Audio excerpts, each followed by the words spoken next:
சவுத்பிக் நேயர்களுக்கு வணக்கம். இந்த நேயர்களது நாம் சிநேகிப்பவர் மூத்த பத்திரிகையாளர் திரு கரசிஷியாம் அவர்கள். வணக்கம் சார். வணக்கம் பாலாஜி. தொகுதி மறுவரை குறித்து முதலமைச்சர் விஜய் தலைமையில கூடுகிற கூட்டத்திற்கு திமுக மற்றும் திமுக கூட்டணி கட்சிகள் புறக்கணித்திருக்கு. அதோடு அதிமுகவும் புறக்கணித்திருக்கிறத பார்க்கிறோம். தமிழ்நாட்டில் இருக்கக்கூடிய மொத்த நாடாளுமன்ற உறுப்பினர்கள் 57 பேர். அதுல கிட்டத்தட்ட 20 பேர் தான் கலந்து கொள்கிறார்கள். அதுல காங்கிரஸ், விசிக, ஐயுஎம்எல், இடதுசாரிகள் உட்பட நம்ம பார்க்கிறோம். ஏன் திமுக இதுல புறக்கணிக்க வேண்டும்? ஒரு பக்கம் அவங்க என்ன சொல்றாங்க, தவைக்க நடத்துகிற நாடகத்திற்கு நாங்க ஒத்துக்கொள்ள முடியாது அப்படின்னு அவங்க சொல்றாங்க, அதனாலதான் பங்கேற்கலன்றாங்க. இன்னொரு புறம் மாணிக்கம் தாக்கூர் தமிழக நலன் முக்கியம் என்று நினைப்பவர்கள் இந்த கூட்டத்துல பங்கேற்பார்கள் அப்படின்னு அவர் சொல்றாரு. நீங்க எப்படி இதை பார்க்குறீங்க? எது தமிழக நலன் அப்படித்தானே இதுல அடிப்படையில் நம்ம பார்க்க முடியும். இப்போ இந்த டிஸ்கஷன் ஆரம்பத்தில் வரும்போது, அதாவது டீலிமிட்டேஷன் குறித்த டிஸ்கஷன் வரும்போது, போன பில்லு திமுக எதிர்த்த பில்லு, அதில் வந்து தமிழ்நாடு, ஆந்திரா, கேரளா, தென்னிந்திய மாநிலங்களுக்கு எவ்வளோ எம்பி எண்ணிக்கை உண்டுங்கிறத சொல்லலை. அப்போ 2 கான்செப்ட். அப்போ அண்ணாமலை கூட சொல்லியிருக்காருங்க, ப்ரோரேட்டாங்கிற ஒரு கான்செப்ட், ப்ரொபோர்ஷனேட்டுங்கிறது வேற ஒரு கான்செப்ட். அவங்க சொன்னது ப்ரொபோர்ஷனேட் தான் சொன்னாங்க. ப்ரொபோர்ஷனேட்னா என்னன்னா, நம்மளோட அரசியல் சாசனப்படி மக்கள் தொகைக்கு ப்ரொபோர்ஷனேட்டா எம்பி எண்ணிக்கை இருக்கும். அதாவது ஒரிஜினலாக நம்ம கான்ஸ்டியூஷன்லேயே என்ன இருக்குன்னா, ஒவ்வொரு மாநிலமும் அதன் மக்கள் தொகைக்கு ஏற்ப பாராளுமன்ற உறுப்பினர்களை கொண்டிருக்கும் தான் இருக்கு. அப்போ என்ன மாதிரியான ஒரு பிரச்சனை ஏற்பட்டதுன்னா, தென்னிந்திய மாநிலங்கள் குடும்ப கட்டுப்பாட்டை வெற்றிகரமாக செயல்படுத்தின, மக்கள் தொகை குறைஞ்சிருச்சு. வட இந்திய மாநிலங்கள் அப்படி செயல்படுத்தலை, மக்கள் தொகை கூடிருச்சு. அப்போ ப்ரொபோர்ஷனேட்டாக நீங்கள் கூட்டினீங்கன்னா வட இந்திய மாநிலங்களுக்கு மிக அதிகமான எம்பிக்கள் வந்துடுவாங்க, தென்னிந்திய மாநிலங்களுக்கு ரொம்ப குறைஞ்சிருவாங்க, பாராளுமன்றத்தில் நம்மளோட பிரதிநிதித்துவம் போயிடும். இதுதான் கான்செப்டுங்க. நாங்கள்லாம் குடும்ப கட்டுப்பாடு பிரச்சாரத்துக்காக பணியாற்றிய சீனியர் ஆஃபீஸர் செட்டு, அதாவது தமிழ்நாடு கவர்மெண்ட்டில் வேளாண்மை அதிகாரிகள் 1970கள். அப்போ என்னன்னா, குடும்ப கட்டுப்பாடுக்கு டார்கெட் விட்டுங்க, இவ்வளோ நம்பர் நீங்கள் கொண்டு வரணும். மேலதிகாரி வரும்போது நம்ம என்ன டார்கெட்லாம் அச்சீவ் பண்ணோம், அதாவது கிராப் ஈல்டு எவ்வளோ அச்சீவ் பண்ணோம், எவ்வளோ நம்ம வந்து பிற பயிர்கள் ஏக்கரேஜ் எவ்வளோ கூட்டியிருக்கோம், எவ்வளோ பயிர் பாதுகாப்பு பண்ணியிருக்கோம், அதையும் சேர்த்து குடும்ப கட்டுப்பாடு ஆப்ரேஷன் எவ்வளோ பண்ணியிருக்காங்கிறதையும் பார்ப்பாங்க. ப்ராக்டிக்கலாக நம்ம கிராமங்களில் போய் குடும்ப கட்டுப்பாடு பற்றி சொல்கிறதுங்கிறது ஒரு வேளாண்மை அலுவலராக ரொம்ப கஷ்டம். எல்லா அலுவலருக்கும் கஷ்டங்க. பிடிஓக்கும் இந்த கஷ்டம் உண்டு. பிடிஓ கீழே ஏஇஓங்கிற போஸ்ட்டுங்க. நாங்கள்லாம் வந்து பிளான் ப்ரொடெக்ஷன் அசிஸ்டண்ட்டுன்னு பூச்சி மருந்து, ஹெலிகாப்டர் மூலம் பூச்சி மருந்து அடிக்கிற துறை. அதில் போய் நம்ம என்ன கிராமத்துக்கு போய் பண்ண முடியும்? அப்போ கீழே இருக்கிறவங்க இருப்பாங்க இல்லைங்களா, கிராம சேவிகா, அந்த கிராம சேவக்கு, இந்த மாதிரி போஸ்ட்டில் இருக்கவங்ககிட்ட நம்ம சம்பளத்துலேருந்து காசு கொடுத்து நீங்கள் ஆள் கூட்டுவாங்கன்னு தான் சொல்லுவோம். அதாவது கவர்மெண்ட் வந்து ஒரு இன்சென்டிவ் கொடுக்கும், அதுக்கு மேலே இவங்க கொடுப்பாங்க. நீங்கள் பழைய கவுண்டர்மணி படத்துல எல்லாம் பார்க்கலாம். அது ஒரு அரிசி பை கொடுக்குறாங்க சொல்லி கவுண்டர்மணி வந்து குடும்ப கட்டுப்பாடு ஆபரேஷன் போட்டு வந்துடுவார். ஞாபகம் இருக்கா? அதெல்லாம் உண்மைங்க. அப்போ சிக்கல் என்ன வரும் அப்படின்னா, குடும்ப கட்டுப்பாடு வெற்றிகரமாக நடந்த திட்டங்க. இப்போ அப்புறம் அப்போ வந்து அந்த கருத்தடை சாதனம் கொடுக்கறது இதெல்லாமே டார்கெட்டுங்க. வெற்றிகரமாக நடந்துச்சு. எல்லாருமான கூட்டு முயற்சிங்க. குடும்ப கட்டுப்பாடு நாடகம் நடத்துவோம் கிராமங்கள்ல எல்லாம். இப்படி கூட்டு முயற்சியில சக்சஸ் பண்ணிட்டோங்க தமிழ்நாடு, எல்லா தென்னிந்திய மாநிலங்களும். அப்போ நமக்கு என்னங்க, சக்சஸ் பண்ணதுக்கு தண்டனையாங்கிறதா கேள்வியா இருந்துச்சு. இது எப்போனா போன தடவை ஃபெயிலியர் ஆன அந்த மசோதால. அப்போ அமித்ஷா என்ன சொன்னாருன்னா, இல்ல ப்ரொபோர்ஷனேட் இல்ல, ப்ரோரேட்டா. ப்ரோரேட்டானா என்னன்னா, உத்தரப்பிரதேசத்துக்கு எவ்வளவு கூடுதோ அதே ரேட்டா பேசிஸ்ல உங்களுக்கு கூடும், ப்ரோரேட் பேசிஸ்ல. இப்போ 40% அப்படின்னு டிசைட் பண்ணா, உத்தரப்பிரதேசத்துக்கு 80 அப்படின்னா 40% அவங்களுக்கு கூடும். 50%னா 120 ஆகும். இப்போ தமிழ்நாடு 39%னா 40%க்கு ஏற்ப கூடும். அப்போ வந்து இதுல தமிழ்நாட்டு நலன் பாதிக்கப்படாது, தென்னிந்திய மாநில நலன் பாதிக்கப்படாது. எல்லாருக்கும் ஈக்குவலான ரெப்ரசன்டேஷன். அது முன்னாடி எப்படி லோக்சபால சதவீத அடிப்படையில் எம்பி எண்ணிக்கை இருந்ததோ அதே அடிப்படையில் இப்பவும் இருக்கும். ஆனா எம்பி நம்பர் கூடும். அப்போ இதை நீங்க வந்து எதிர்ப்பது ஆதரிப்பதுங்கிறது பாயிண்டே கிடையாது. என்ன மாதிரியா மசோதா கொண்டு வர போறாங்கன்னு இன்னும் சொல்லல. அப்போ போன மாதிரியே தான் மசோதா அப்படின்னா பிஜேபி கொண்டு வராது. ஏன்னா அதான் அடிபட்டு போயிருமா, எப்படி கொண்டு வருவாங்க? அமித்ஷா அவர்கள் அவகாசம் கேட்டார்கள் இல்லையா? அவர் 1/2 மணி நேரம் கொடுக்குற திருத்திட்டு வரேன்னாரு. அது அப்படி கொடுத்து பண்ண முடியாது இல்லைங்க. ஸோ அது டிஃபீட்டடு. 2 லிங்க் பண்ணாங்க. அதாவது பெண்களுக்கான இடஒதுக்கீடு, எம்பி எண்ணிக்கை கூடுதல் 2 லிங்க் பண்ணாங்க. இப்போ ஏற்கனவே பெண்களுக்கான இடஒதுக்கீடு மன்மோகன் சிங் ஆட்சி காலத்திலிருந்து அது தொடர்ந்து நிறைவேற்றப்பட்டது தான். பிஜேபி ஆட்சிகள் நிறைவேற்றிருக்காங்க. அப்ப நீங்க பழைய எண்ணிக்கையிலேயே கொடுங்கிற வாதம் வச்சோம். இருக்கிறதுலே கொடுக்க வேண்டியதானே, எதுக்கு எம்பி எண்ணிக்கை கூட்டிதான் கொடுக்கணும்னு சொல்றது?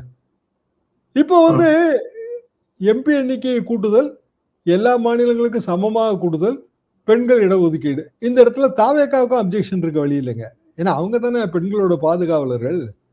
நாட்டில் நம்ம தமிழ்நாட்டில எல்லாம் தண்ணிங்கிற வார்த்தையை இப்போ கெட்ட வார்த்தை லிஸ்ட்ல சேர்த்துட்டோம். அதெல்லாம் பெண்களை கேவலப்படுத்துகிற சொல்லு. அப்போ பெண்களுக்கான இடஒதுக்கீடை கூட்டுற மசோதாவை எதுக்க போற தாவேக்கா அவ நன்மை செய்தா பெண்களுக்குங்கிற கேள்வி வருமா வராதா? மாணிக்க தாகூர் அதையும் சேர்த்து பேசுறப்பல 2 லிங்க் பண்றாங்க. 3ஆவதா வர்றதை நினைச்சுதான் தாவேக்கா கவலைப்படுது. என்னன்னா ஒரே நாடு ஒரே தேர்தல். இந்த 3 அட் அ டைம் வரப்போ ஒரே நாடு ஒரே தேர்தல் நீங்க இதுக்குள்ள வர வேண்டியதே இல்லை. அரசியல் சாசன திருத்தத்துக்குள்ள வர வேண்டியது இல்லை. அது தேர்தல் ஆணையமே செய்ய வேண்டிய வேலை. தேர்தல் ஆணையம் நாங்க தயார்னு வேற சொல்லிட்டாங்க. அப்படின்னா இப்போ இதை ஓகே பண்ணா அதுவும் வந்துருமே, இதுதான் அச்சங்க. மற்றபடி எம்பி எண்ணிக்கையை கூட்டி 2029 ஒரு தேர்தலை சந்திக்கும் போது தாவேக்காவும் கூட்டப்பட்ட எம்பிக்கள் அந்த எண்ணிக்கை அடிப்படையில் போட்டி போடும் போது எல்லா கட்சியும் அப்படித்தானங்க. காங்கிரஸுக்கு நல்லது தானே. இப்போ 10 தொகுதி வாங்கியிருக்காங்க திமுக கூட்டணியில அப்படின்னா எம்பி எண்ணிக்கை கூட்டினா நாளைக்கு தாவேக்காவோட கூட்டணியில அவங்க 40 எம்பி வாங்குவாங்கல்ல. 30 அன்புமணி அவர்கள் ஒரு முக்கியமான விஷயத்தை சொல்றாரு. காங்கிரஸ் கட்சியினுடைய அழுத்தத்தால் தான் தாவேக்கா இப்படி ஒரு கூட்டத்தை கூட்டுறாங்க. அது ஒரு திமுகவுக்கு ஒரு நெருக்கடியை உண்டாக்கணும் அப்படின்ற ஒரு எண்ணத்தோட இது பண்றாங்க அப்படின்னு அன்புமணி சொல்றாரு. ஏன் காங்கிரஸ் அழுத்தம் கொடுக்கணும்ன்ற கேள்வி இருக்குல்ல. அதனாலதான் அரசியல் நாடகம்ன்றாங்க கனிமொழியம்மா. அதாவது இதுல காவிரி பிரச்சனை, மேகதாது ரெண்டும் இப்ப பேசிட்டு இருக்கோம். இப்போ தண்ணி குறைஞ்சு போச்சுங்க. மழை அங்க குறைஞ்சு போச்சு, தண்ணி திறந்து விடுறது குறைஞ்சு. மழை வந்தாதானே தண்ணி திறந்து விடுறாங்க. அப்ப 2018 தீர்ப்பின்படி எங்களுக்கு ஜூன் மாசம் இவ்வளவு வேணும், மே மாசம் இவ்வளவு வரணும், ஜூலை மாசம் இவ்வளவு வரணும்னு நம்ம ஒரு அளவு கேட்கிறோம். இருக்கிற தண்ணியில இருந்து அந்த அளவு அவங்க திறந்து விடணும். அவங்க திறந்து விட மறுக்கிறாங்க. அங்க யார் ஆட்சியில இருக்காப்போ? காங்கிரஸ் தானே இருக்கு. இப்ப காங்கிரஸ் இந்த பாயிண்ட் ஆஃப் வியூல இருந்து அரசியலை மடைமாற்றணும் அப்படின்னா இன்னொரு பாயிண்ட் ஆஃப் வியூ டீலிமிட்டேஷன். ஏன்னா இதுக்கு முந்தைய ராகுல் காந்தி சொல்லிட்டாருங்க, டீலிமிட்டேஷனுக்கு ஆதரவா யாரு பேசுறா அவங்க எட்டப்பொருள்னு சொல்லிட்டாரு. அப்ப அப்படி சொன்னா பிறகு காங்கிரஸ் தானே தாவேக்காவை தூண்டி விடுது. அப்படித்தானே எடுத்துக்க முடியும், வேற எப்படி எடுத்துக்க? அதனாலதான் அன்புமணி அப்படி சொல்றாரு. எப்படி எட்டப்பொறாவாங்க? டீலிமிட்டேஷன் இஷ்யூல பழைய மாதிரி பில்லுனா யாருமே எட்டப்பொருள்லாம் கிடையாதுங்க, ஒருத்தரும் ஒத்துக்க போறது இல்லை. பிஜேபியும் கொண்டு வராது. ஏற்கனவே தோத்த விஷயத்த திருப்பி ட்ரை பண்ணுவாங்களா அவங்க? இப்ப நிறைய அடி வாங்கி கிடக்குறாங்க. உள்ளாட்சி அவங்க இடைத்தேர்தல் அடி வாங்கிட்டாங்க. சொந்த கட்சியோட தலைவரோட தொகுதியை அதுல அடி வாங்கிட்டாங்க. சிஜேபி ஆர்ப்பாட்டத்துல தர்மேந்திர பிரதான் ராஜினாமான்னு அடி வாங்கிட்டாங்க. அவங்க எப்படி இதுக்குள்ள வருவாங்க? அடிப்படையில புது பில்லு புரோரேட்டால வந்தா மட்டும்தான் இதை எல்லா கட்சியுமே கன்சிடர் பண்ணும். திமுக இல்லைங்க. இப்ப சமாஜ்வாதி என்ன நிலைப்பாடு எடுக்கும்? 80 பாராளுமன்ற தொகுதி இருக்கிற உத்தரப்பிரதேசத்துல புரோரேட்டா பேசிஸ்ல 120 அப்படின்னா வேணாமாங்களா? அவங்களுக்கு ஈக்குவல் ஆப்பர்ச்சுனிட்டி தானே தேர்தல் வரும்போது. அதுக்கு முன்னாடி ஒரு டிசிஷன் எடுக்க வேண்டியது வரும். 120 இப்ப நீங்க அப்ரூவ் பண்ணிட்டீங்கன்னா 120 × 6 720 எம்எல்ஏ எண்ணிக்கை வேணும் உத்தரப்பிரதேசத்துக்கு. எம்பி எண்ணிக்கை கூட்டிட்டு எம்எல்ஏ எண்ணிக்கை அதே மாதிரி வைக்க முடியாதுல்ல. உங்க தொகுதின்னு எடுத்துக்கங்க, அந்த தொகுதியில 6 எம்எல்ஏ இருப்பாங்க. இப்ப அது 2 தொகுதியா மாறிடும். கிட்டத்தட்ட 2 தொகுதியா மாறும் போது அதே 6 எம்எல்ஏ இருப்பாங்களா? 2 எம்பி 6 எம்எல்ஏவா? சரி, எம்எல்ஏ எண்ணிக்கை கூட்டினா அப்ப உள்ளாட்சி பிரதிநிதி எண்ணிக்கை கூட்ட வேண்டாமா? அது மாநில அரசு கையில வந்துடும், உள்ளாட்சி பிரதிநிதி எண்ணிக்கை கூட்டுறது. அப்போ இது ஒரு பெரிய மாறுதல். அதாவது நம்ம நாட்டோட எலக்டோரல் மேப்பே மாறப்போகுது. மசோதா வந்த பிறகுதான் இதை டிஸ்கஸ் பண்ணணும். என்ன லாபம் என்ன நஷ்டம்னு ஒரு அனைத்து கட்சி கூட்டத்துல டிஸ்கஸ் பண்ண முடியுங்க. மசோதாவை மத்திய அரசாங்கம் எப்போ சொல்லுதோ அப்போ மசோதாவை சாதக பாதகங்களை டிஸ்கஸ் பண்றதுக்கு ஒவ்வொரு மாநிலமும் தயாரா தான் இருக்கும். எல்லா மாநிலமும் அனைத்து கட்சி கூட்டம் போடும். கர்நாடகம் போடும், கேரளாவும் போடும். தமிழ்நாடு போடாது. அப்ப அப்படி போடாதுன்னு வரும்போது அவங்க காங்கிரஸோட தூண்டுதல் பேர்லயோ இல்ல ராகுல் காந்தி பேட் அட்வைஸோ மாணிக்கம் தாகூர் பேட் அட்வைஸோ யாரோ ஒருத்தருங்க காங்கிரஸ் அட்வைஸ் கொடுத்தா அது பேட் அட்வைஸா தான் எப்போதுமே முடியுங்க. ஏன்னா காங்கிரஸ் வந்து இல்ல அவங்களோட சிஸ்டமே அதுதான். ராகுல் காந்தியோட பேட் அட்வைஸ் என்ன? தேர்தல் பிரச்சாரத்தின் போது அவர் வந்து கன்னியாகுமரி டிஸ்ட்ரிக்ட்ல மட்டும் ஓடி போயிட்டாரு. ஒரு கூட்டம் கூட போடல ஸ்டாலினோட. அதே சிவகுமார் வந்து கூட்டம் எல்லாம் போட்டாரு. கடைசியில் எவ்வளவு ஜெயிச்சாங்க? 28 தொகுதிக்கு 5 தொகுதி, 3 கன்னியாகுமரி டிஸ்ட்ரிக்ட். யாருக்குன்னா அவங்களுக்கு செல்வாக்குள்ள 3, மிச்சம் 2 ரெஸ்ட் ஆஃப் தமிழ்நாடு. அப்போ ராகுல் எடுக்கிற முடிவு, நிறைய முடிவுகள் இப்ப சமீப காலமாக அப்படித்தானங்க இருக்கு. உத்தரப்பிரதேசத்துல 50% அவங்க சீட்டு பகிர்மானம் கேட்டுக்கிட்டு இருக்காங்க. இப்ப சட்டமன்ற தேர்தலுக்கு அடுத்த வருஷம் வருது இல்லைங்க ஆரம்பத்துல. ஒரு 6-7 மாசம் தானே இருக்கு. அது எப்படி அகிலேஷ் கொடுப்பாரு? அப்போ அவங்க காங்கிரஸ் வந்து அவங்க அஜெண்டாவுக்கு மற்ற மாநில கட்சிகள்லாம் ஒத்து ஊதணும்னு எதிர்பார்க்கறாங்க. அது ஒத்து வராது. அது இன்னும் சொல்ல போனால் வந்து இதுக்கு சமாஜ்வாதி என்ன முடிவு எடுக்க போகுது? சமாஜ்வாதி எடுக்கிற முடிவு தானே பிற மாநில கட்சிகளுக்கான முடிவாகவும் இருக்கும். சமாஜ்வாதி உத்தரப்பிரதேசத்துக்கு ஏற்ற முடிவு எடுப்பாங்க. தேஜஸ்வி பீகாருக்கு ஏற்ற முடிவு எடுப்பாரு. ஜார்க்கண்டுக்கு ஏற்ற முடிவை ஜேஎம்எம் எடுக்கும். அப்ப தமிழ்நாடுக்கு ஏற்ற முடிவை திமுக எடுக்கும், அதிமுக எடுக்கும், தாவேகா எடுக்கும். அவ்வளவுதானே பாயிண்ட். இதுல எப்படி நீங்க எம்பிக்களை மட்டும் தனியா கூட்டு பேச முடியும்? எம்பி வந்து கட்சி கண்ட்ரோல்ல கிடையாதாங்க. ஏங்க காங்கிரஸ் கட்சி கண்ட்ரோல்ல வேணா மாணிக்கம் தாகூர் இல்லாம இருக்கலாம். ஆனா கனிமொழி வந்து திமுக கண்ட்ரோல்ல தானே இருக்க முடியும். அவங்க திமுக எம்பி தானே. தனியா அவங்களே போய் ஒரு கூட்டத்துல கலந்துக்கிட்டு தனியான ஒரு அவங்களோட கருத்து இதுன்னு சொல்லிடுவாங்களா? எந்த கட்சிக்கு சொல்ல முடியும்? இவங்க கட்சி தலைமைகள்லாங்க அனுப்பணும் இன்விடேஷனை. ஐயா இந்த மாதிரி நாங்கள் கூட்டம் நடத்துறோம், எங்க முதலமைச்சர் விஜய் வந்து தலைமை தாக்குறாரு, சப்ஜெக்ட் வந்து டீலிமிட்டேஷன், உங்க கட்சி எம்பிக்களை எல்லாம் அனுப்புங்க, எம்பிக்களுக்கும் தனித்தனியா நாங்க இன்விடேஷன் அனுப்பியிருக்கோம் அப்படி சொல்றதுக்கு பதிலாக எம்பிக்கு தனியா இன்விடேஷன் அனுப்பிடுவாங்களா? எல்லா எம்பியும் வந்துடணுமா? அது என்ன, எந்த ஒரு நியாயம்? ஓகே. ஆனா இதுல இப்போ திமுக ஒரு விஷயம் சொல்றாங்க, நீங்க காவிரி விவகாரத்துல அது உயிர்நாடி பிரச்சனையாக இருக்கு, தமிழ்நாட்டினுடைய உயிர்நாடி பிரச்சனை அதுதான், நீங்க அதுக்கு ஒரு அனைத்து கட்சி கூட்டத்தை கூட்டுனீங்க அப்படின்னா நாங்க எம்பிக்கள் அனுப்புறோம் அப்படின்னு அவங்க சொல்றாங்க. ஒரு நிமிடம் விதிக்கிறாங்க. ஆனால் இதுல தாவேக்கா அரசு நாங்க ஏற்கனவே சட்டமன்றத்தில் தனி தீர்மானம் கொண்டு வந்து அனுப்பிட்டோமே, ஏன் மறுபடியும் அனைத்து கட்சி கூட்டணும் அப்படின்னு அவங்க ஒரு கேள்வி எழுப்புறாங்க. ஏன் அனைத்து கட்சி கூட்டத்துல தாவேக்காக்கு என்ன பிரச்சனை? இல்லாது தனி தீர்மானம் நிறைவேற்றணும் அதனால வேண்டாம் நினைக்கிறாங்களா? தனி தீர்மானம் வந்து மேகேட் டாட்டுக்கு நிறைவேற்றினதுங்க. இப்ப நம்ம பேசுறதே என்னன்னா காவிரி நீர் பஞ்ச பகிர்வு பத்தி. மழை இல்லை அப்படின்னா என்ன பேசிஸ்ல காவிரி நீரை பகிர்ந்து கொடுக்கணும்னு சுப்ரீம் கோர்ட்டு தீர்ப்புல தெளிவா இருக்கு. மழை வந்து 60% தான், நார்மலான மழை அளவுல 60% தான் அப்படின்னா பகிர்வும் 60%. இப்போ உதாரணமா 500 டிஎம்சி அப்படிங்கிறது மொத்தம்னா மழை ஃபுல்லா பெஞ்சா 500 டிஎம்சி, 60% தான் பெஞ்சா 300 டிஎம்சி. பஞ்ச பகிர்வு தானே இதுல பிரச்சனை. இப்ப அது பற்றி தானே நம்ம அனைத்து கட்சி கூட்டம் கூட்டணும். டிஸ்ட்ரஸ் ஷேரிங் அனைத்து கட்சி கூட்டம்னு நம்ம சொன்னாலுங்க அது அனைத்து அமைப்பு கூட்டமும் சேர்ந்தது. சரி, யாரை நீங்க வஞ்சிக்கிறீங்கன்னா காவிரி படுகை விவசாயிகள் சங்கங்களை வஞ்சிக்கிறீங்க. திமுக பேர்ல அதிமுக பேர்ல என்ன கோபம் வேணாலும் இருக்கலாம் தாவேக்காவுக்கு. ஆனா இப்படியான கூட்டம் கூட்டல அப்படின்னா அதுல ரியல் பார்ட்டிசிபேஷன் பண்ண வேண்டியவங்க வந்து காவிரி படுகை விவசாயிகள். அவங்களுக்கு அந்த வாய்ப்பு மறுக்கப்படுது. அதே அவங்க சட்டமன்றத்துல உட்காந்துருக்காங்க. இப்ப சட்டமன்றத்தில் தீர்மானம் நிறைவேற்றினா நாம் தமிழர் சட்டமன்றத்தில் உட்காந்துருக்கா? அப்ப அவங்க கருத்து கேட்க வேண்டாமா நீங்க? எல்லா கட்சியும் விவசாய சங்கம் வச்சிருக்காங்கல்ல அவங்களுக்குள்ள. அதுபோக பொது சங்கம் இருக்கு. இப்ப நானே வந்துங்க காவிரி படுகை விவசாயி 2 சங்கத்துல உறுப்பினர். எங்க சங்கம் ரெப்ரசன்ட் பண்ணும்ல. ஒவ்வொருத்தரும் வெவ்வேறு கருத்து இருக்குங்க. அப்ப நாங்க சட்டமன்றத்தில் தீர்மானம் நிறைவேற்றினா அதுவே போதும், அனைத்து கட்சியிலும் இதே தானே வரும் அப்படின்னா அனைத்து கட்சின்னு ஏன் சொல்றீங்க? அமைப்பு விவசாயி முக்கியம் இல்லையா உங்களுக்கு? இதுக்கு பதில் இல்ல. திமுக என்ன பண்ணுது? இன்னைக்கு கூட்டங்க விஜய் கூட்டம், நேற்றுக்கு சட்டமன்றத்தில் இந்த கொஸ்டினை ரைஸ் பண்றாங்க. ஒரு நாளைக்குள்ள அனைத்து கட்சி கூட்டம் கூட்ட முடியாதுன்னு திமுகவுக்கு நல்லா தெரியும். ஆக விஜய் கூட்டத்தில் பங்கெடுக்க போவதில்லைன்னு முடிவு எடுத்துட்டாங்க. அவங்க எடுத்த முடிவு இப்படி சொல்றாங்க. இவ்வளவுதான். இதுல ஒட்டு மொத்தத்துல விவசாயியோட நன்மையை பத்தி யாருக்குமே அக்கறை இல்லைங்க. கட்சி எல்லாமே கட்சி நலனை பாக்குதுங்க. ஆனா தண்ணி வராம இருக்கிறது, எப்போ வரும்னு தெரியாம இருக்கிறது, எப்படி அடுத்த கட்டத்தை நகர்த்த போறோம்னு தவிக்கிறது வந்து விவசாயி. மழை குறைஞ்சு போச்சு. இப்ப தண்ணி வராது. திருப்பி தண்ணி வராது. விஜய் என்ன சொல்லுவாரு? எவ்வளவு அவமானத்தை வேண்டுமானாலும் நான் தாங்கிக் கொள்வேன். அது ஹீரோயிசமா? அது ஹீரோயிசம். ஹீரோல முதல்ல வந்து அவமானப்படுவாரு ஹீரோ. அப்புறம் வில்லனை இது பண்ணி அவரு பெரிய பால் வியாபாரம் பண்ணி பணக்காரனாகி அண்ணாமலையாகி வில்லனை வந்து அவமானப்படுத்திடுவாரு. இது அரசியலுக்கு இது எப்படிங்க சரியா வரும்? நீங்க எப்படிங்க அவமானப்பட முடியும்? அவமானப்பட போறதோ கஷ்டப்பட போறதோ விவசாயி இல்ல. சரி, தமிழ்நாட்டு முதலமைச்சருக்கு அவமானம்னா அது தமிழ்நாட்டுக்கு அவமானம் இல்லையாப்போ? அது என்ன பாயிண்ட்னு அவர் பேசுறாருன்னு எனக்கு புரியல. எத்தனை அவமானத்தை வேண்டுமானாலும் நான் சகித்துக் கொள்வேன் மூலமாக ஒரு தீர்வு காணப்படலாம் அப்படின்னு நான் நினைச்சேன்.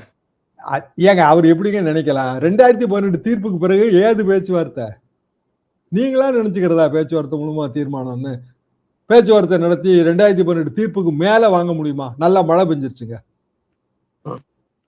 மழை வந்து நமக்கு நவம்பரோட சரி, நம்மளோட மழையாண்டு, தமிழ்நாடு மழையாண்டு வடமேற்கு பருவம் தான் நமக்கு ஃபுல் மழை. அதுக்கு முந்தின பருவம் நம்ம எல்லாமே மேற்கு தொடர்ச்சி மலை, அந்த அடிவாரங்கள்ல இருக்கிற மழை தாங்க. அதாவது கன்னியாகுமரியோ கோயம்புத்தூரோ இங்க மழை பெய்யும். அப்போ நாங்க இப்போ கடமடை விவசாயின்னு எடுத்தீங்கன்னா சம்பா தான் எங்களுக்கு முக்கியம். குருவைங்கிறது ஷார்ட் டேர்ம் கிராப், அதாவது 90ல இருந்து 100 நாளைக்குள்ள. சம்பா லாங் டேர்ம் கிராப், ஈல்டு கூட இருக்கும், வேலை கிடைக்கும். தாளடி 3 பருவம் சொல்றோமே தவிர தாளடி பருவம் இப்போ கிட்டத்தட்ட இல்லைங்க. எங்க போர் வசதி இருக்கோ அங்க போடுவாங்க. அப்போ இயல்பாக ஒரு விவசாயி டெல்டாவில் ஆரம்பத்தில் இருக்கிற ஓல்டு டெல்டா ஏரியாவில் இருக்கிற காவிரி தண்ணி முதல்ல பாயிற பகுதிகளில் அந்த விவசாயி மைண்டு வேற. எப்போதுமே கடமடையில் இருக்கிறவங்களோட மைண்டு வேறங்க, தேவையும் வேற. நாங்க வேற கிராப்பும் போடுவோம், வெறுமனே நெல்லை மட்டும் நம்பி இல்லை. எங்க பகுதின்னு எடுத்தீங்கன்னா கம்ப்ளீட்டா நெல்லுக்கு ஈக்குவலா நாங்க தென்னந்தோப்பு தான். ஸோ தென்னந்தோப்புக்கும் தண்ணி தேவை. தென்னந்தோப்புக்கு தண்ணி தேவை அப்படின்னா போர்வெல் தண்ணியை நம்பி வச்சிருப்போம். போர்வெலுக்கு எப்படி தண்ணி வரும் அப்படின்னா காவிரி வாய்க்கால்ல தண்ணி வரும்போது போர்வெலுக்கு தண்ணி வரும். இந்த சிஸ்டமே ரொம்ப ஒன்னோட ஒன்று சேர்ந்துதுங்க. இப்ப எங்க ஊரை தாண்டி 3 கிலோமீட்டர்ல தாங்க எங்களுக்கு வாய்க்கால் வருது. ஏபிசிடி 4 தரப்பு, 4 வாய்க்காலுங்க. ஏலாம் வந்து பெரிய வாய்க்கால், கல்லணைக்கால் வாய் அந்த மாதிரி. டி வந்து எங்களுக்கு எல்லாம் வர்றது வந்து டி தான். டி வாய்க்கால்ல ஒரு 4 கிலோமீட்டர் தள்ளி தண்ணி வந்துச்சுன்னா 4 கிலோமீட்டருக்கு இந்தாண்ட இருக்கிற போர்வெல்கள்ல தண்ணி ஊறும். இப்ப எங்களுக்கு 60 அடியில இருந்த தண்ணி இப்ப 200 அடி போயிருச்சு. அப்ப அந்த தண்ணியை உறிஞ்சி எடுக்கணும்னா நாங்க வச்சிருக்கிற மோட்டர் எல்லாம் பழைய மோட்டர் தான். அப்போ ஒரு 5 ஹெச்பி 2 ஹெச்பி மோட்டார் அப்படின்னா மும்முனை மின்சாரம் வந்து நல்ல கரெக்டான வோல்டேஜில் வரணுங்க. அதுவே இல்லை இப்போ. சரி, அரசு வந்ததுல இருந்துங்க மின்சாரம் பயங்கர பிரச்சனை. ஒத்துக்க மறுக்கிறாங்க இவங்க. பற்றாக்குறை இருந்துச்சுன்னா மின் வெட்டு அமல்படுத்துங்க. 8 மணி நேரம் தான் கரண்ட் வரும்னு சொன்னா விவசாயி அதுக்கு தகுந்த மாதிரி பிளான் பண்ணிக்குவான். வோல்டேஜ் கம்மியா வரும்போதுங்க, இப்போ உதாரணமா 8 மணி நேரம் மின்சாரம், குவாலிட்டி கரண்ட் வந்துடும் அப்படின்னா நான் 8 மணி நேரத்துக்கு பிளான் பண்ணிக்குவேன். என்னோட 8 மணி நேரம் ராத்திரி 12 மணிக்கு தான் ஸ்டார்ட் ஆகுதுன்னு வைங்க, எனக்கு ஒன்றும் இல்லை. நான் 12 மணிக்கு வந்து தோப்புக்கு தண்ணி விட்டுக்குவேன், ஒன்றும் பிரச்சனை கிடையாது. ஆனால் நீங்கள் அது சொல்றது இல்லைங்கும் போது நான் என்னோட வேலையை முடிச்சுட்டு வீட்டுக்கு போகும்போது தோப்பில் இருக்க மோட்டாரை ஆட்டோவில் போட்டு போயிடுறேன். ஆட்டோ தானே எப்போ கரண்ட் வருதோ அப்போ அது ஓடுங்க. என்னைய மாதிரி தானே எங்கள் பக்கத்து தோப்புக்காரங்களும் அவங்களும் ஆட்டோவில் தான் போடுவாங்க. கரண்ட் வந்தோன்னா அட் அ டைம் வந்து உங்களுக்கு 100 மோட்டர் ஓடும், 50 மோட்டர் ஓடும், ஃபுல்லாக அடி வாங்கிருங்க. நீர் மூழ்கி மோட்டார் இருக்காது, தண்ணிக்குள்ளே கிடக்க வேண்டியது.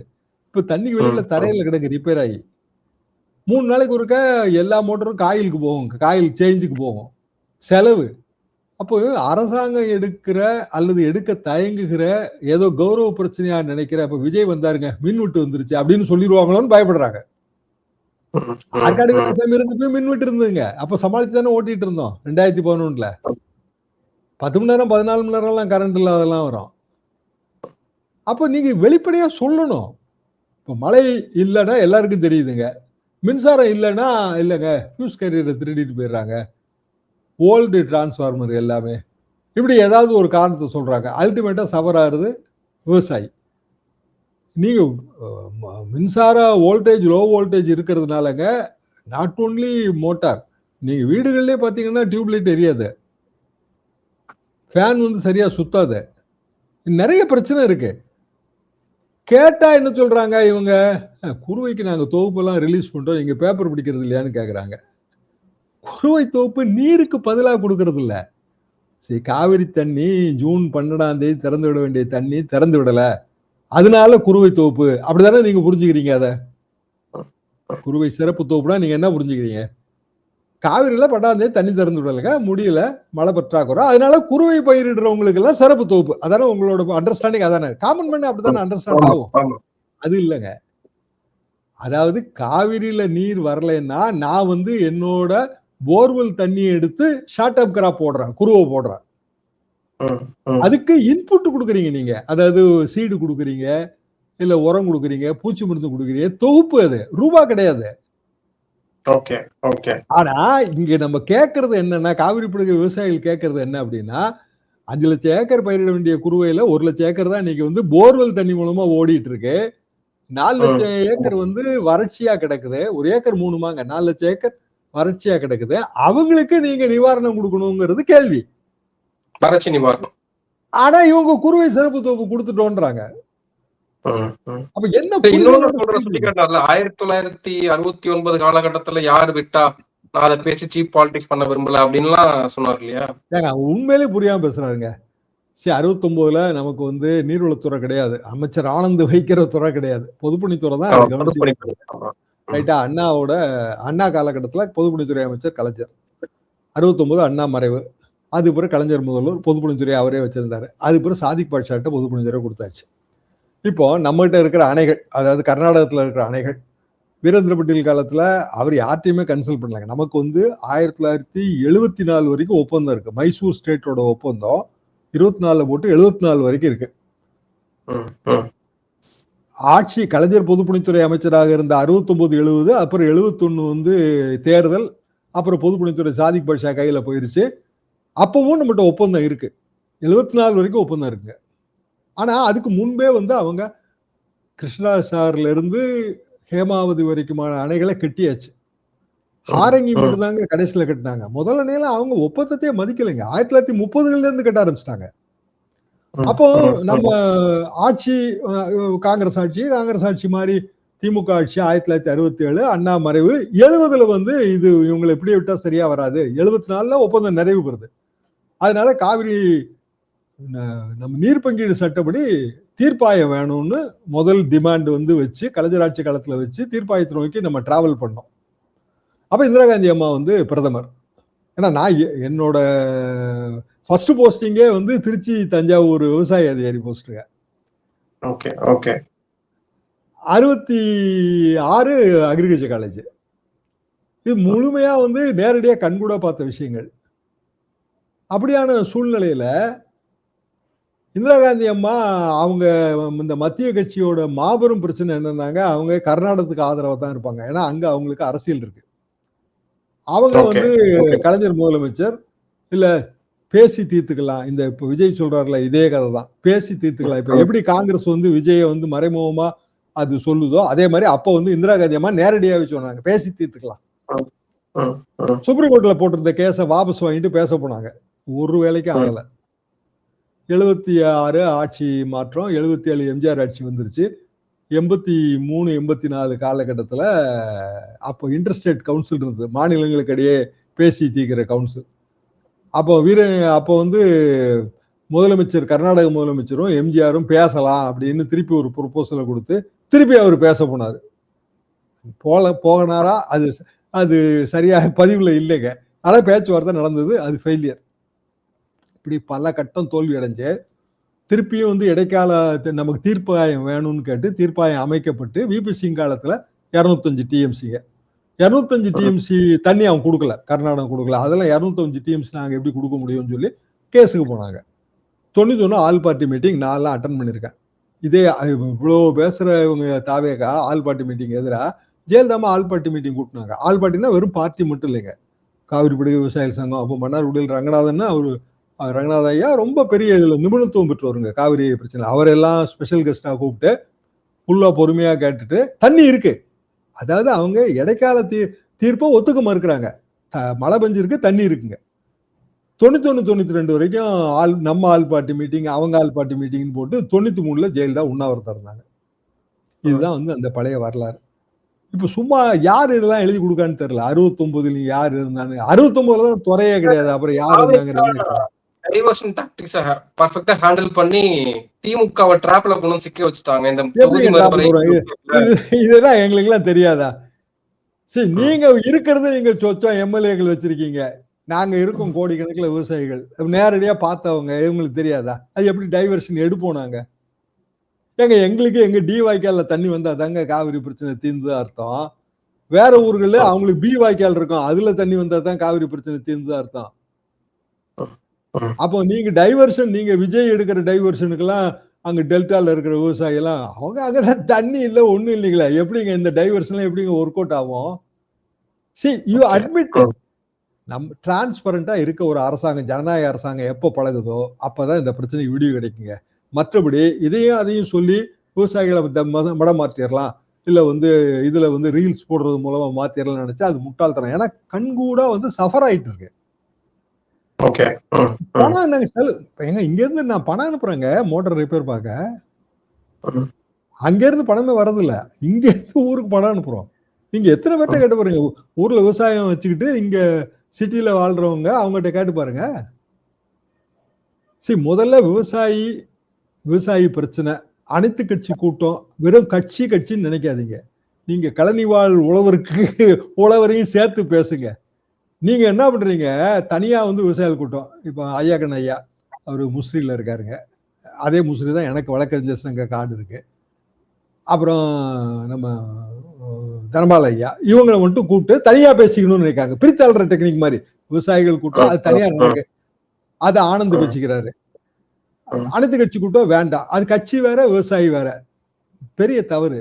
எல்லா விவசாயிகள் சங்கத்திலயும் விவசாயிகள் இருப்பாங்க, விவசாயிகளுக்கு கட்சி உணர்வு இருக்கத்தான் செய்யும். அது எப்படி இல்லாம இருப்பாங்க? அரசியல் உணர்வு இல்லாமலாம் ஒரு மாநிலத்துல வாழ முடியும்? ஆனா பொதுப்படையான சங்கங்கள்ல அரசியல் உணர்வை காட்ட மாட்டாங்க. இப்ப எங்க வாட்ஸ்அப் குரூப்ல தவறி போய் அரசியல் பதிவு யாராவது போட்டா கூட உடனே சைட் அட்மின் நீக்கிடுவாரு, அது போட விட மாட்டாங்க. நாங்க சீனியர் அக்ரி குரூப் வச்சிருக்கோங்க, அக்ரி அலுமினி குரூப். தவறி கூட நம்ம அரசியல் பதிவு போட்டுற முடியாது, டக்குன்னு தூக்கிடுவாங்க. ஏன்னா முதல்ல இப்ப குரூப் ஃபார்ம் பண்ணும் போதே அட்மின் வந்து பாலிசி ஃபார்ம் பண்ணிடுறாரு. ஆனா தெரியாதாங்கிறத என்னோட கேள்வி. அரசியல் ரீதியாக அப்ப எதுவுமே தெரியாதாங்க, விஜய் டைவர்ட் பண்ணணும்னா அப்படியே அவர் பின்னாடி அந்த பேக் பைப்பர் ஒருத்தன் வந்து இது வாசிச்சுட்டே போவான், வாத்தி ஏசை பின்னாடியே எல்லாம் போயிடும், அவனுக்கு காசு கொடுக்க மாட்டாங்க. அப்புறம் குழந்தைகளையும் அப்படியே கூட்டு போயிடுவான். ஏன்னா பேக் பைப்பர் பாலிடிக்ஸா? இறுதியா இதுல அமித்ஷாவினுடைய வருகை, அது வந்து அவரு ஒரு ஆன்மீக பயணமாக திருவண்ணாமலைக்கு வராரு அப்படின்னு நம்ம பார்க்கிறதா, அல்லது அமித்ஷாவை நம்ம ஒரு சாதாரண அரசியல் கட்சி தலைவராகவும் பார்க்க முடியாது இல்லையா? அவரு ஒரு ஸ்ட்ராட்டஜிஸ்டாகவும் இருக்காரு. அப்படின்றப்போ அவருடைய தமிழக வருகை நம்ம எப்படி பார்க்கலாம்? தமிழ்நாட்டுக்கு மட்டும் வந்து திமுக ஆதரவு மற்றும் பெற்று எப்படி பாஸ் பண்ண முடியும் இந்த பில்ல? அப்போ திமுக அதிகபட்சமா என்ன செய்ய முடியும் அப்படின்னா, பில்லு வரும்போது வெளிநடப்பு பண்ணலாங்க. கையில் இருக்கிற எம்பியில பாதி நம்பர் வந்து அதுல குறையும். ஆனா பிராக்டிகலா அப்படி சேர்த்தாலும் அந்த 2/3 மெஜாரிட்டி இல்ல. 2/3 மெஜாரிட்டி வரணும்னா சமாஜ்வாதி, தேஜஸ்வி இவங்க எல்லாம் ஒத்துக்கிட்டா தான் வரும் அது. சோ அமித்ஷாவுக்கு தமிழ்நாட்டுக்கு வந்து அரசியல் பயணம், ஆன்மீக பயணத்தை அரசியல் பயணமா மாத்துறதுல லாபமா, இல்ல உத்தரப்பிரதேசத்துக்கு போறதுல லாபமா? எல்லாம் போவாங்க. உத்தரப்பிரதேச தேர்தல் வருது, பிஜேபிக்கு எங்கெல்லாம் செல்வாக்கு இருக்கோ அங்கெல்லாம் தேர்தல் வருது. சரி, பார்லிமெண்டே இன்னும் 4-5 நாள் தாங்க இருக்கு, செஷனே இன்னும் 4-5 நாள் தான் இருக்கு. இண்டிபெண்டன்ஸ் டே வந்துருது, அதுக்கு முந்தையே வந்து பார்லிமெண்ட் செஷன் முடிஞ்சிருது. அப்போ டீலிமிட்டேஷன் பில்ல கொண்டு வந்து இவ்வளவு கட்சிகளையும் ஒருங்கிணைச்சு அதை நிறைவேற்றணும் அப்படின்னா ஒரு ஸ்பெஷல் செஷன்ல தான் அது முடியுங்க, அதான் பாசிபிள். அதாவது இண்டிபெண்டன்ஸ் டேக்கு பின்னாடி ஒரு 2 நாள் செஷனு, லோக்சபா ராஜ்யசபா கூட்டம் இப்படித்தான் பிளான் பண்ண முடியும். அப்படி இல்லைன்னா இப்போதைக்கு இந்த டீலிமிட்டேஷன் பில்லே வராது. இது 2 சாய்ஸ் தான் இதுல இருக்கு. அப்ப அமித்ஷா வெறுமனே தமிழ்நாட்டுக்கு வர்றது மூலமாக இவ்வளவு பெரிய காம்ப்ளெக்ஸான இஷ்யூவை வந்து சால்வ் பண்ணி கொண்டு போயிட முடியுமா? இல்ல விஜய் வந்து அனைத்து கட்சி எம்பிக்கள் எல்லா எம்பிக்களுக்கும் இன்விடேஷன் கொடுத்து இன்னைக்கு 3 மணிக்கு பாக்குறதுனால சால்வ் பண்ணிட முடியுமா? விஜய் ஏற்கனவே ஒரு ஸ்டாண்ட் வேற சொல்லிட்டாரு, அவரு கரூர் கூட்டத்திலேயே டீலிமிட்டேஷன் எந்த ரூபத்தில் வந்தாலும் தமிழகம் எதிர்க்கும்ட்டாரு. அப்புறம் அந்த ஸ்டாண்டுக்கு எல்லா கட்சியும் எப்படி ஆமா எதிர்க்கும், ஐயா பின்னாடி எல்லாரும் நிக்கிறோம் அப்படின்னு சொல்லுவாங்களா? அப்படி கலந்துக்கல அப்படின்னா தமிழ்நாட்டுக்கு விரோதி அப்படின்றாரு மாணிக்கம் தாகூர். அது எப்படி பொருத்தமா இருக்கும்? நன்றி. நிறைய விஷயங்களை பார்த்துருக்கீங்க. உங்க நேரத்துக்கு மிக்க நன்றி.